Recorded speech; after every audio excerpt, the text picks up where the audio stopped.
Le pèlerinage nous rappelle que nous sommes nous-mêmes sans arrêt en route sur la terre.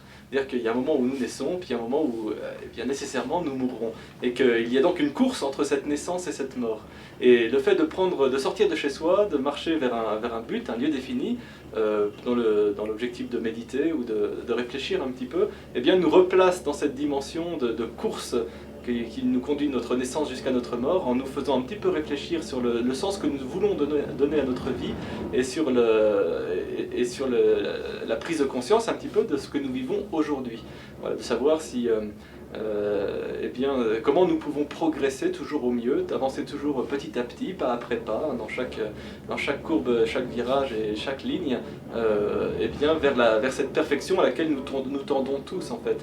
Voilà le sens du pèlerinage. Et je pense que c'est une manière de comprendre que chacun peut prendre pour lui, qu'il soit croyant ou pas croyant. Quand on regarde les grands voies de pèlerinage, je pense à Saint-Jacques-de-Compostelle, pour l'avoir marché, pour l'avoir parcouru, nous rencontrons sur ces routes-là beaucoup de gens qui ne sont pas animés par une quête spirituelle religieuse, mais qui sont à la recherche du sens de leur vie, qui sont à la recherche de ce qui doit les animer, de ce qui les anime jour après jour au quotidien. On parle beaucoup de marche à pied et aujourd'hui le pèlerinage on le commence eh bien, en télécabine au ProRail.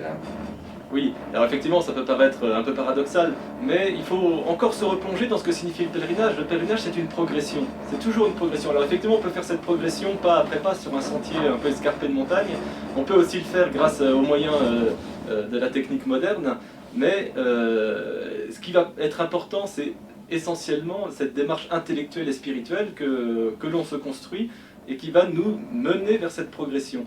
La télécabine, elle avance, on a beau être assis dedans, elle avance et eh bien par analogie, par comparaison, eh bien, on peut se dire, bah voilà, est-ce que je progresse aussi bien que progresse cette télécabine? Bon, ça peut paraître un petit peu idiot, mais c'est vraiment une démarche intellectuelle et spirituelle qui est un petit peu indépendante de l'environnement. C'est un retour sur soi-même, une réflexion qui permet de faire cette démarche de pèlerinage, indépendamment du moyen utilisé.